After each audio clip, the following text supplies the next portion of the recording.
Bom dia a todos, quero-vos desejar um bom domingo. Este é o último domingo que nós vamos estar a fazer via online apenas o nosso culto. Querendo Deus, no próximo domingo, às 10 horas da manhã, teremos o primeiro culto, às 11h30 o segundo culto e contamos com as vossas presenças. Para tal, relembro a necessidade de se inscreverem antes, para reservarmos lugar e para garantirmos também o distanciamento que é necessário garantir ainda neste tempo de pandemia. A nossa lotação está restrita e então a inscrição de cada um de vós é necessária. Fica a contar com ela. Também quero anunciar que nós vamos começar no próximo domingo, no mesmo domingo, as classes da Escola Bíblica Dominical das crianças, por faixas etárias, até à idade de 15 anos.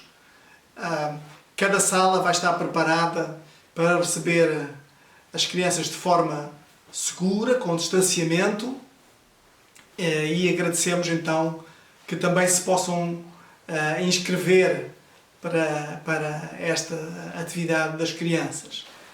Será bom este recomeçar da vida presencial no nosso espaço também. São todos bem-vindos. Nesta manhã queremos adorar o nosso Deus. Este é o objetivo deste tempo.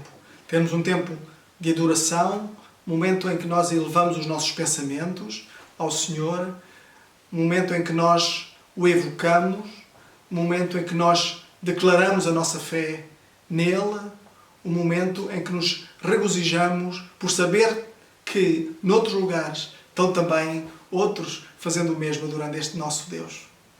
Então eu quero convidar a acompanhar o grupo de louvor enquanto cantamos este hino.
Como é bom adorar este Deus grandioso.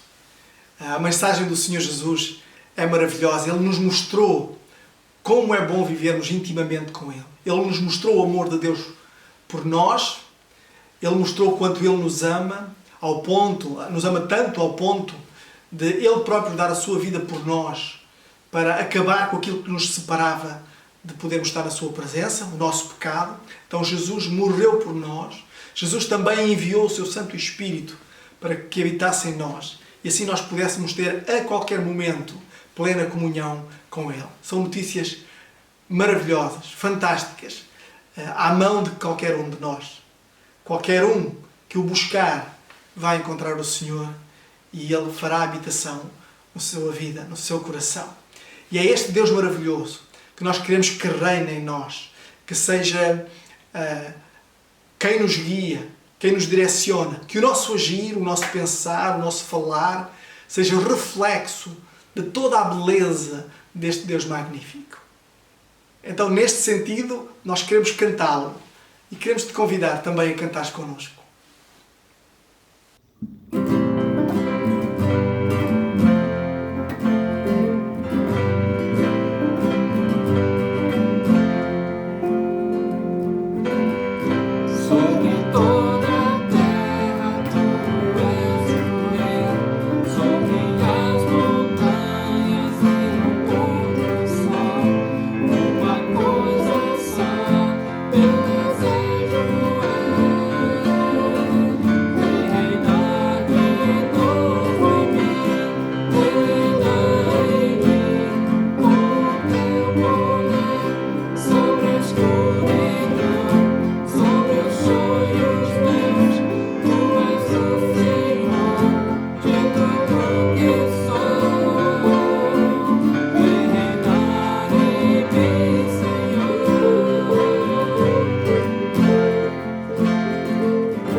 Continuamos a ler e a meditar no livro de Atos e a ver a forma magnífica como a mensagem de Jesus foi sendo espalhada pelos primeiros cristãos e como o Espírito Santo foi agindo poderosamente, confirmando a mensagem que ia sendo anunciada e mudando o mundo no espaço-tempo de uma geração.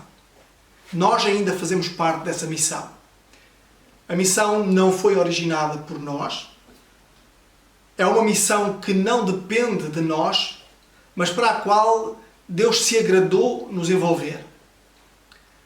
Nós não conseguimos adivinhar cada momento desta missão, nem quem se irá juntar a ela. Aliás, eu creio que um dos erros que nós cometemos tantas vezes é nós pensarmos que conseguimos adivinhar quem serão as pessoas que se tornarão cristãs. Quem é que já não pensou, num momento que fosse, aquele nunca se tornará um cristão? Ou o contrário, aquele um dia de certeza que se vai tornar cristão. Às vezes até caímos no erro de pensarmos que aqueles que são mais parecidos connosco, seja pelos hábitos, pelo estilo de vida, pela forma de pensar, que as pessoas que são mais parecidas connosco são aqueles que irão responder afirmativamente à mensagem de Jesus.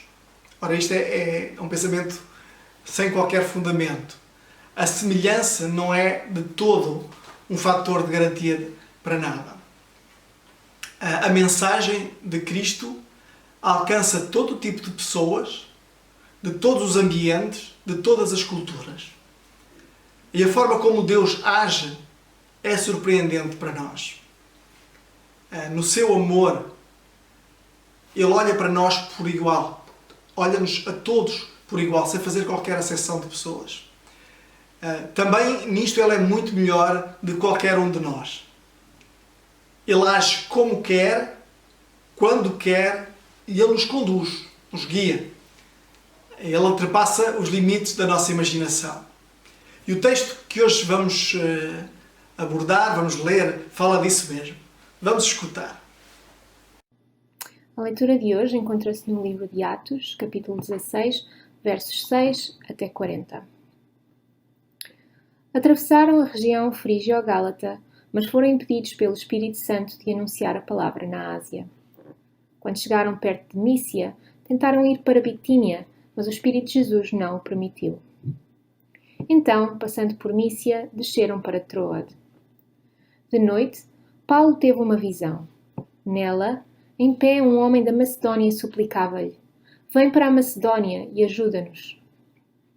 E quando ele teve essa visão, logo procurámos partir para a Macedónia, concluindo que Deus nos havia chamado para lhes anunciar o Evangelho.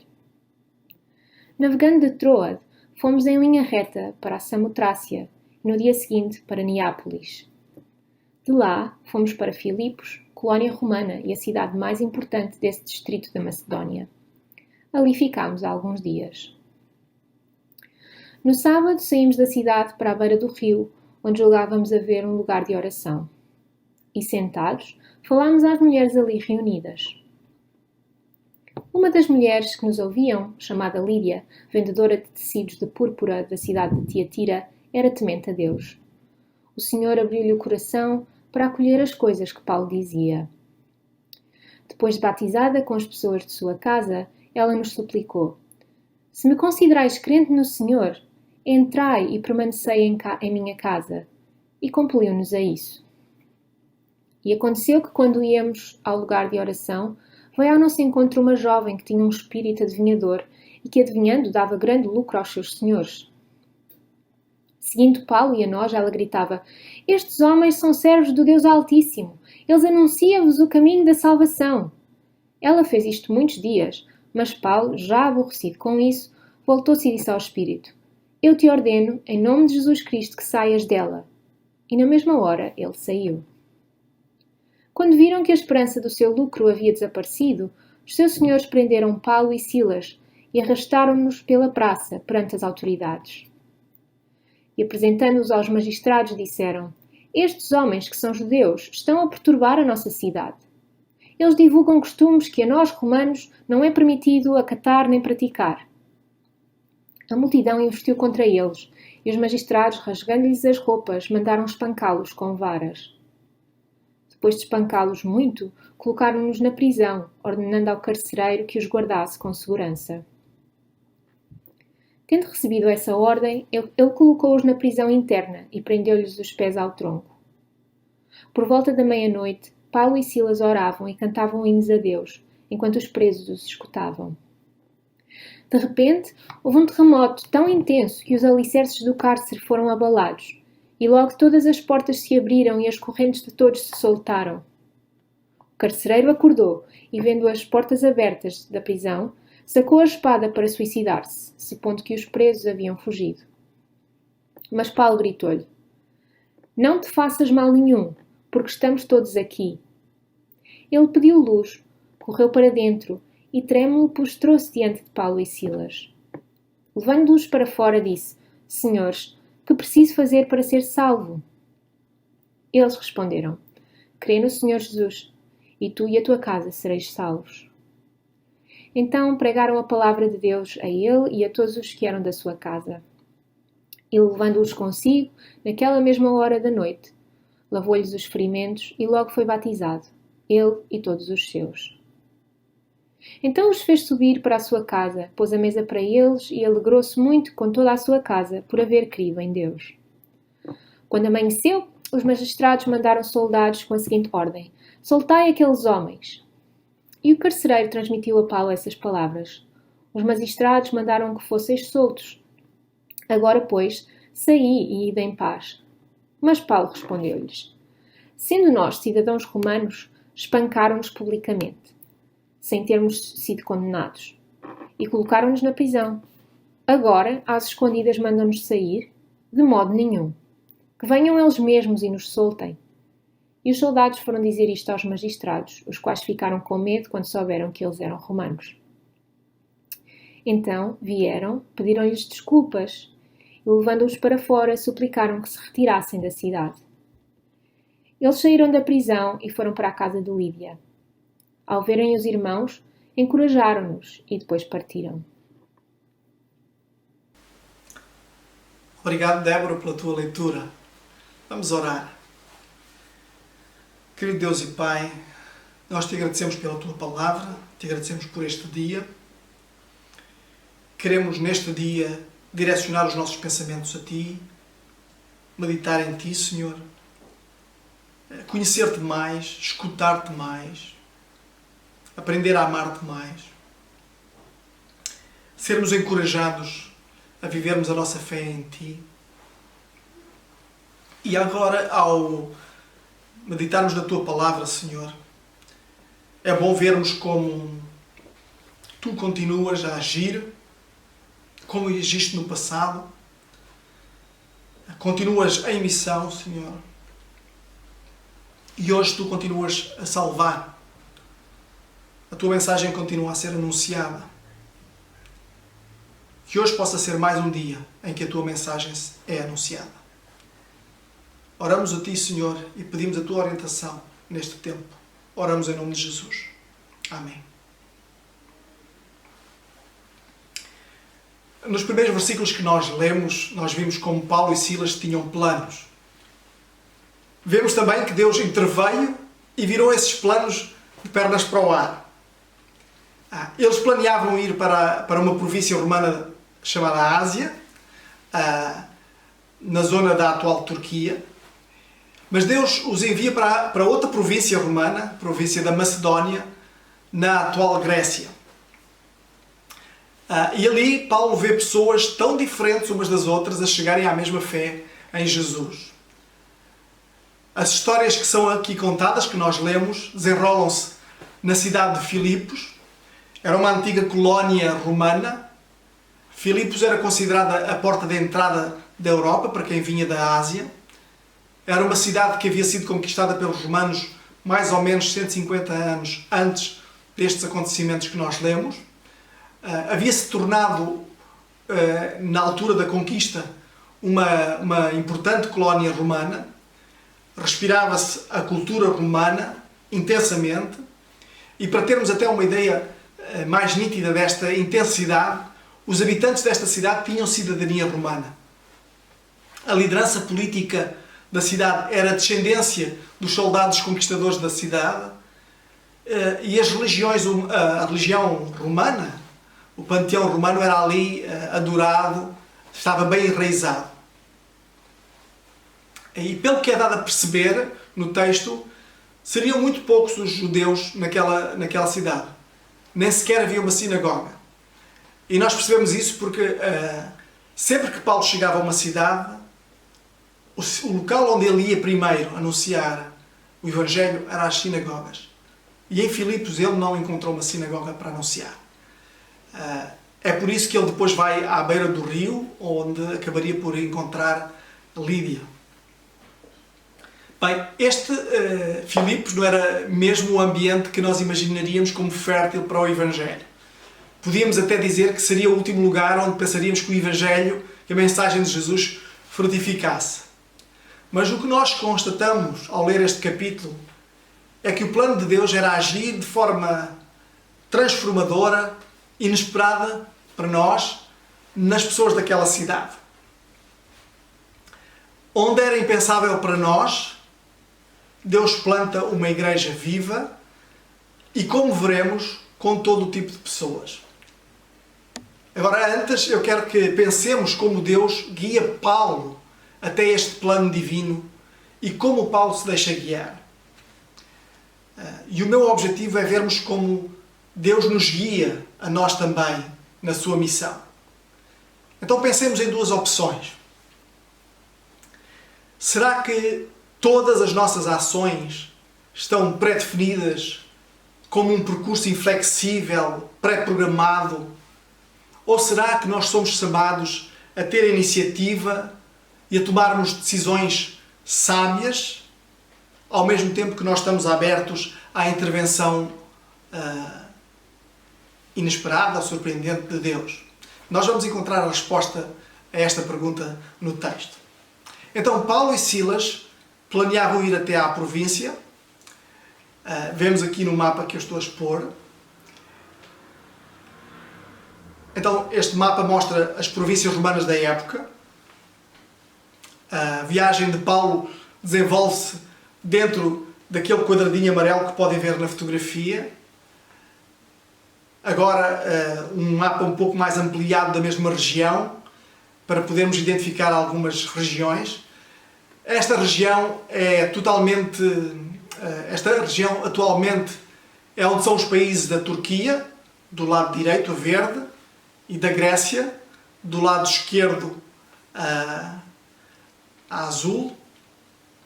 No cantinho inferior vemos ainda uma pontinha da Síria. Então, Paulo e Silas atravessam a região das províncias da Frígia e da Galácia. Lemos isso no versículo 6. Eles planeavam ir para a província da Ásia, que era o sentido oposto, que era mais para a esquerda. Mas depois diz o texto que o Espírito Santo os impediu. O texto não explica, Lucas não explica o que é que aconteceu exatamente.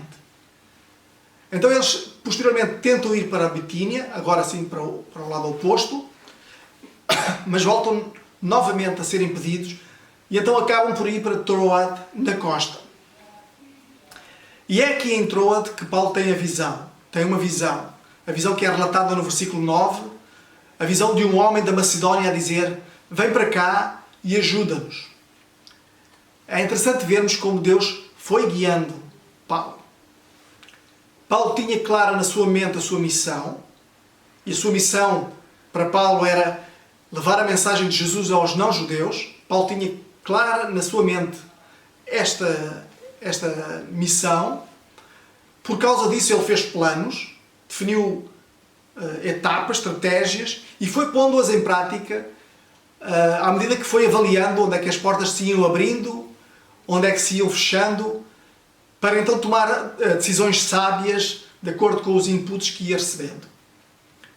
Então Deus vai guiando Paulo e Silas por meio de decisões sábias à medida que Paulo vai tomando a iniciativa. Paulo sabe qual é a sua missão dada por Deus e então ele planeia, ele toma a iniciativa e ele avança. Agora, o maravilhoso é que Deus não se distancia do processo. Pelo contrário. Uma vez que a missão é dada por Deus, Deus age, guia, Ele intervém sempre que entende necessário. E neste texto nós vemos exatamente isto. Vemos Deus agindo, abrindo portas, fechando portas, apontando o caminho. O texto não explica exatamente como é que Deus mostrou essas portas fechadas a Paulo, Mas nós vemos como Paulo percebeu que era Deus que o estava a guiar.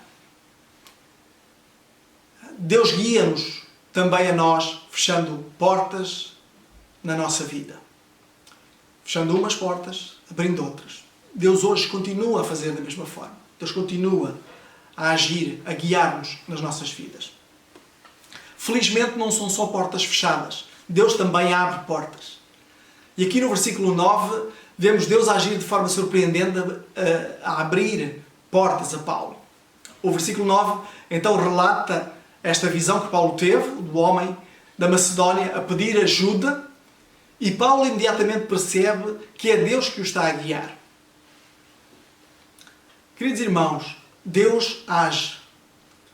Deus age de formas surpreendentes, inesperadas.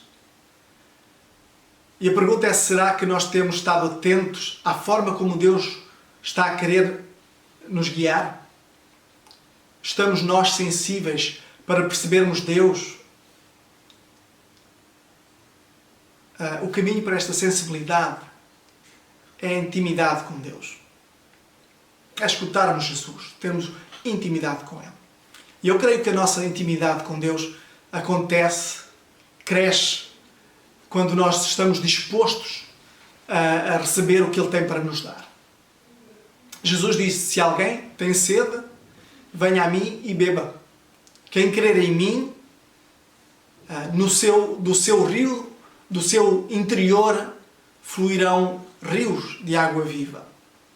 Então, se queres viver a intimidade, a espiritualidade de Deus, aprofundar a tua intimidade, essa intimidade, eu encorajo-te a esta atitude de receber o que Ele oferece. O pastor Carlos McCord fala de posturas espirituais que estão presentes no nosso relacionamento íntimo com Deus, que nos alimentam na nossa intimidade. Ouvir, louvar, agradecer, confessar, afirmar, interceder, pedir, agir e amar. Vale a pena nós relembrarmos disto. Quanto mais íntimos nós formos de Jesus, mais nítida soa a sua voz para nós. Mais perceptível será o caminho por onde Jesus te quer levar. Então, neste texto, nós vemos que Deus guia através da capacidade de iniciativa e de decisões sábias. Deus nos guia através das portas que Ele fecha. Há que aceitar as portas que Ele fecha. Deus guia abrindo portas e há que entrar pelas portas que Ele abre. Deus também guia fazendo interrupções inesperadas. Será que nós estamos disponíveis para as interrupções que Deus traz à nossa vida?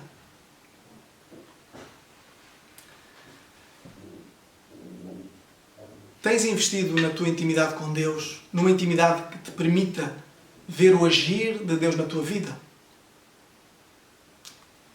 Tens investido nesta intimidade com Deus que permite eliminar o medo do desconhecido? Tens investido nesta intimidade com Deus que te dará novos sonhos, novos planos, os planos dele? Já pensaste se Deus quer trazer à tua vida alguma interrupção inesperada? Tirar-te da tua zona de conforto? Ele fez isso comigo há 15 anos atrás. E Ele continua a fazer isto na vida das pessoas. Deus age nas nossas vidas. Então não resistas ao que Ele quer fazer na tua vida e ao que Ele quer fazer com a tua vida. Ele tem bons planos para ti. Planos que produzirão bem à tua alma. Deus guia. E isso são boas notícias para nós. Quando nós estamos comprometidos com a missão que Deus nos dá, Deus nos guia mesmo. Confia na sua liderança e vais alcançar a meta da tua missão. E é isso mesmo que nós vemos neste texto. Qual era a missão para Paulo? Qual era a missão que Paulo sabia ter sido chamado? Levar a mensagem de Jesus aos não-judeus. Para onde é que Deus o leva? Talvez para a cidade com menos judeus, o local mais improvável. Quem é que é transformado pela mensagem? As pessoas mais improváveis, mais diferentes que podíamos imaginar. E é isso que nós podemos ler nos versículos 11 a 34. Nós vemos que a mensagem transforma uma mulher de negócios, Lídia. Nós vemos que a mensagem transforma uma escrava, nem sequer é mencionado o nome dela. Nós vemos que a mensagem transforma um homem rijo, bruto, temido, o carcereiro de Filipos e a sua família. Vamos pensar na primeira, está lá no versículo 13. Então no versículo 13 diz: no sábado saímos da cidade para a beira do rio, onde julgávamos haver lugar de oração. E sentados, falávamos às mulheres ali reunidas. Então, em Filipos, como eu tinha dito, não havia uma sinagoga. Então é ali junto ao rio, perto da cidade. Provavelmente era o rio Angitis, que é um pequeno rio que é um afluente do rio Struma, que desagua no mar Egeu. Ali naquele rio, então, Paulo e Silas encontram um grupo de mulheres e uma delas era Lídia. Uma mulher de negócios que vendia tecidos de alto valor comercial, tecidos para a alta sociedade romana. Diz o texto no versículo 14 que eram tecidos de cor púrpura. A cor púrpura era obtida por um pigmento extraído de moluscos do mar Mediterrâneo e era caríssimo. Dos mais caros, se não o mais caro da época. E o seu valor era tal que, pela sua raridade e pelo prestígio que simbolizava quem o vestia, só pessoas ligadas ao círculo imperial, do poder, da governação podiam usar. Era este o círculo de negócios onde operava Lídia. Ela não era judia. Ela, não sendo judia, ela buscava conhecer o Senhor dos judeus. Ela era temente a Deus e desejava adorar Deus. Era uma mulher de estatuto que buscava satisfazer a sua sede de espiritualidade. E é quando ela ouve Paulo falar sobre Jesus que ela encontra a resposta ao que ela buscava. Diz lá no versículo 14: o Senhor lhe abriu o coração para acolher as coisas que Paulo dizia. Ela queria adorar o Senhor e ela ouve Paulo dizer que ela podia se tornar uma verdadeira adoradora. Mas isso não aconteceria por qualquer coisa maravilhosa que ela pudesse fazer para Deus, mas porque Deus havia feito algo maravilhoso por ela, através de Jesus. Jesus veio até nós. Ele se mostrou fisicamente a nós. E mais do que isso, Ele foi até à cruz pagar o preço de todas as asneiras que nós cometemos na nossa vida e que nos impediam de estar próximos de Deus. E porque Ele pagou o preço, então nós somos perdoados e tornados livres. E podemos, por isso, ir à presença de Deus como adoradores, se desejarmos fazê-lo, e como os adoradores que nós desejamos ser. Então, Lídia descobre esta verdade, aquilo que ela buscava. Ela queria adorar o Senhor. E porque Jesus havia morrido pelos pecados dela, ela podia estar na presença de Deus. E porque o Espírito Santo faria morada nela, ela podia viver todos os dias dela na presença de Deus. Eram excelentes notícias para Lídia. Aquela mulher emancipada, mulher de altos negócios, mulher que tinha fome de espiritualidade, ela ouve aquela mensagem e o Espírito Santo abre-lhe o coração e ela recebe uma vida nova em Jesus. As pessoas da sua casa, vendo o seu testemunho, descobrem a mensagem também e também elas recebem uma vida nova em Jesus. Diz o versículo 15 que todos eles foram batizados. Todos eles quiseram publicamente assumir o seu compromisso com Deus. Sobre este assumir publicamente o compromisso com Deus, eu queria gastar aqui poucos minutos. Hoje nós vivemos dias em que as pessoas veem a fé como algo pessoal, privado, mas no Novo Testamento a fé cristã não era assim. Era entendido que seria algo que devia de ser tornado público. Aliás, essa é parte do significado do batismo cristão. O batismo é a nossa forma de tornar público, de fazer uma afirmação pública sobre o que Deus fez nas nossas vidas. E se tu nunca foste batizado como um crente em Jesus, eu quero te encorajar a dar este passo, a tornares público. Não é dizer olhem para mim como eu sou espetacular, como eu sou perfeito, porque não és, nem tu nem eu, mas é para dizeres olhem para Jesus e vejam o que Ele fez por mim. E com certeza se Ele te salvou de um julgamento, te deu vida eterna, com certeza o mínimo que tu podes fazer é publicamente o testemunhares. Pensa nisto e fala comigo. Nós costumamos ter algumas aulas de preparação para batismo, para esclarecer dúvidas que tenhas. És bem-vindo. Se ainda não foste batizado, então, como crente em Jesus, eu quero mesmo desafiares a o fazeres. Jesus nunca teve a intenção de que a nossa fé fosse simplesmente algo privado e pessoal. Ele quer que nós a tornemos pública através do batismo.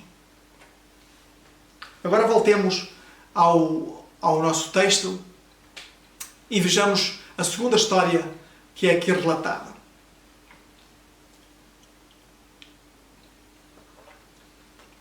Se na primeira história nós vemos uma mulher a ser transformada, a vida transformada de uma mulher de negócios, prestigiada, de um estrato social elevado, a segunda história relatada por Lucas mostra-nos alguém do lado oposto da sociedade.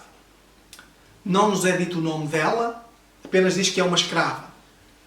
Então o texto, no versículo 16, diz que aconteceu que quando iam ao lugar de oração, veio ao nosso encontro uma jovem que tinha um espírito adivinhador e que, adivinhando, dava grande lucro aos seus senhores.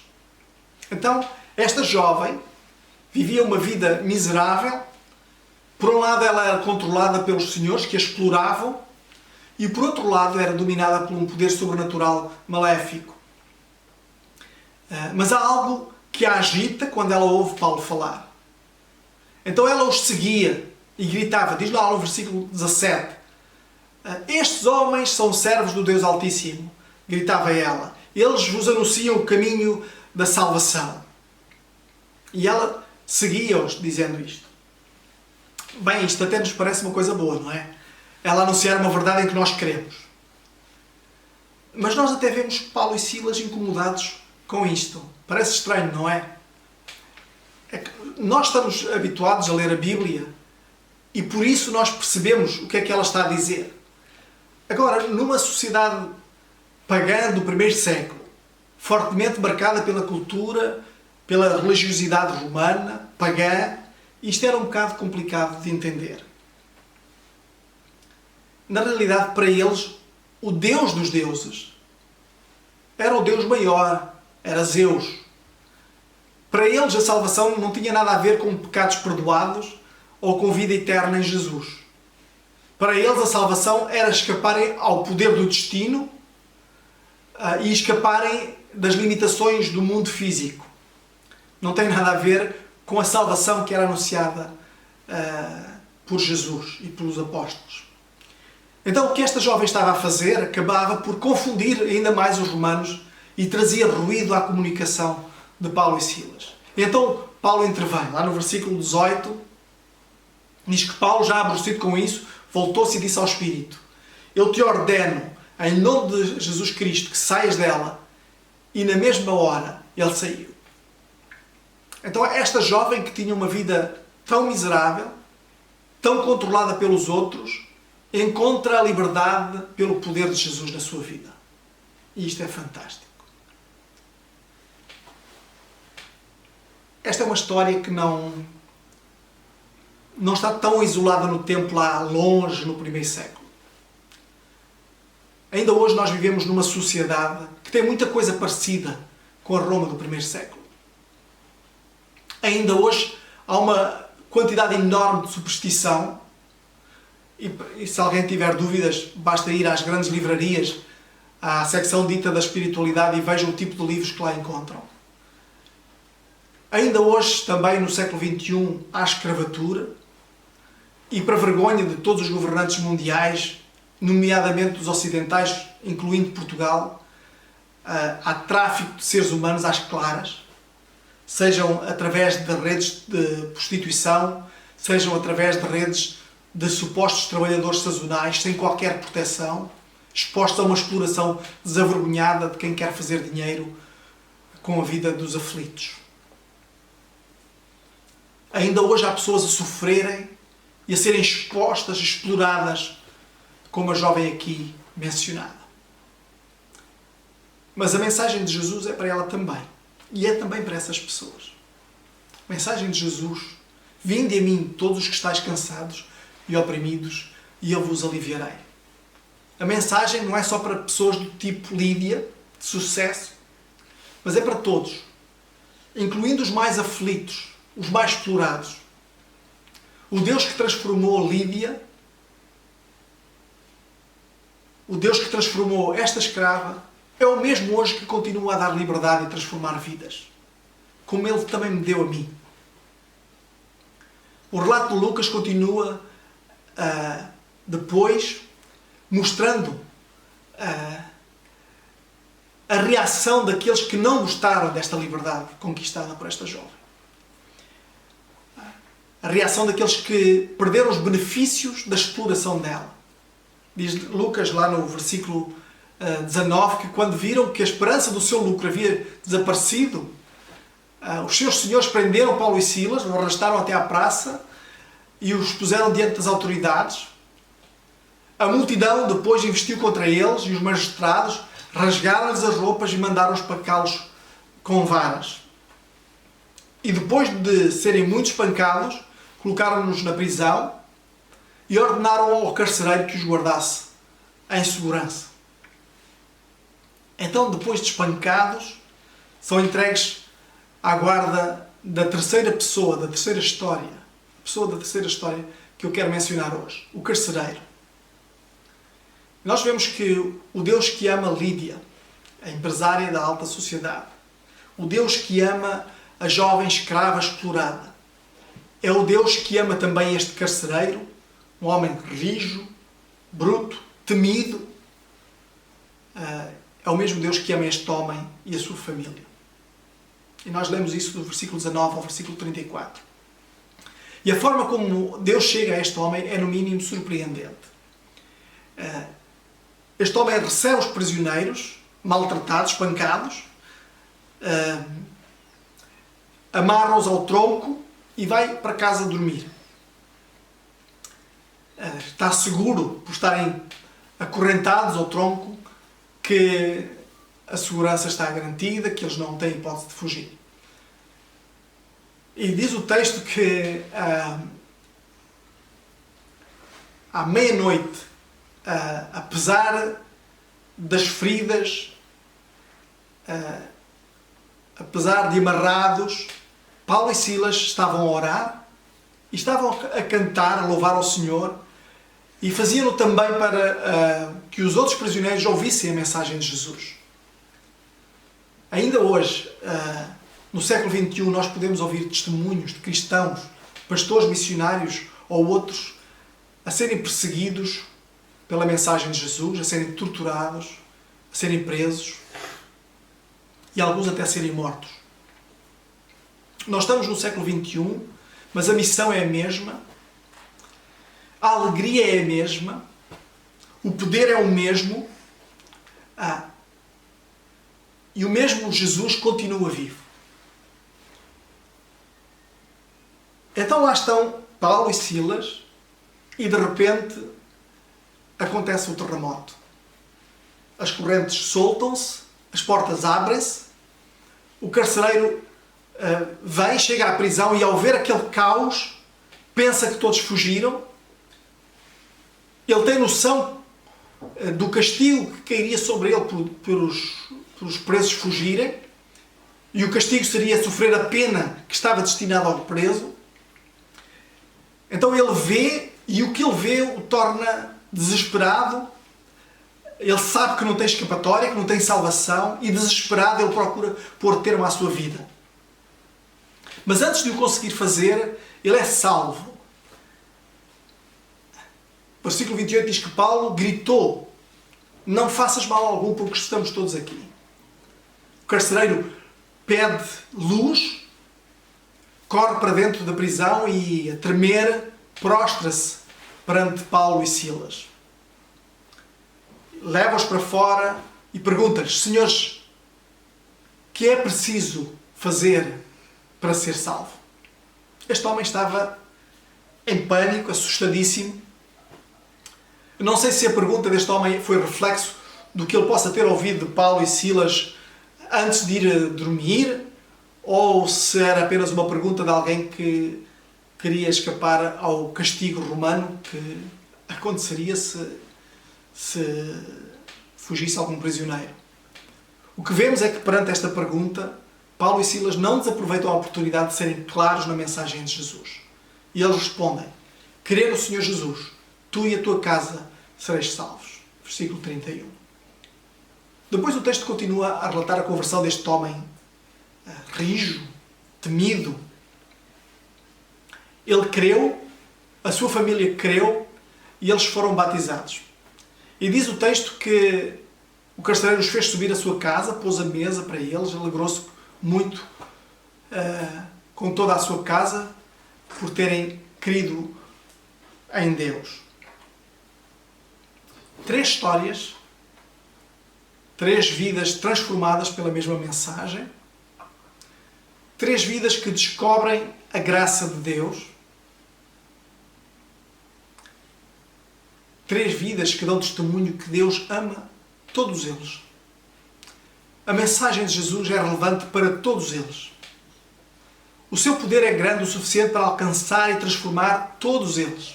E isto é absolutamente fantástico. Isto mostra que Jesus é grande o suficiente para te alcançar a ti, para te transformar a ti também, se ainda não colocaste a tua fé nele. Isto mostra que ele é grande o suficiente para alcançar aquele que está à tua volta e que tu nunca imaginaste que seria possível tornar-se cristão.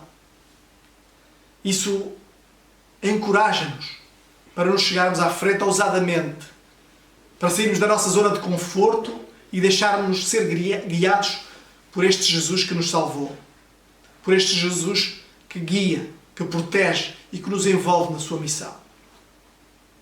A minha oração é que tu possas colocar nele a tua fé e dar testemunho público do que ele fez por ti. A minha oração é que tu possas ser íntimo dele para apreciares o cuidado, a direção que ele te dá. A minha oração é que tu possas ser embaixador dele para alcançares aqueles que ainda o buscam, para alcançares aqueles que são explorados, para alcançares aqueles que estão desesperados.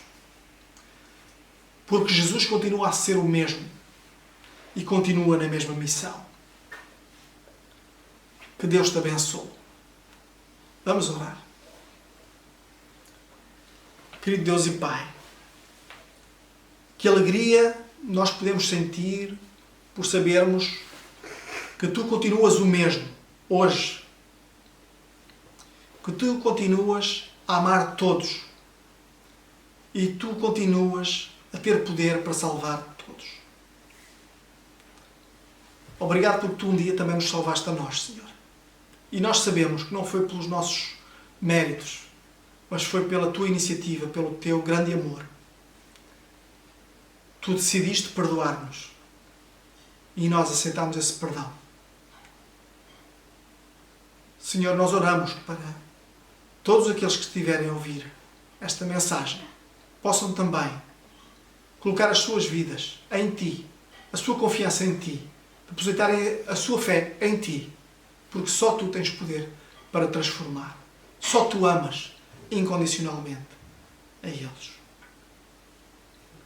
Senhor, que o Teu Santo Espírito possa fazer esta obra em cada um de nós. É a nossa oração. E oramos em nome de Jesus. Amém.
Então a todos, continuação de um bom dia, de um bom domingo.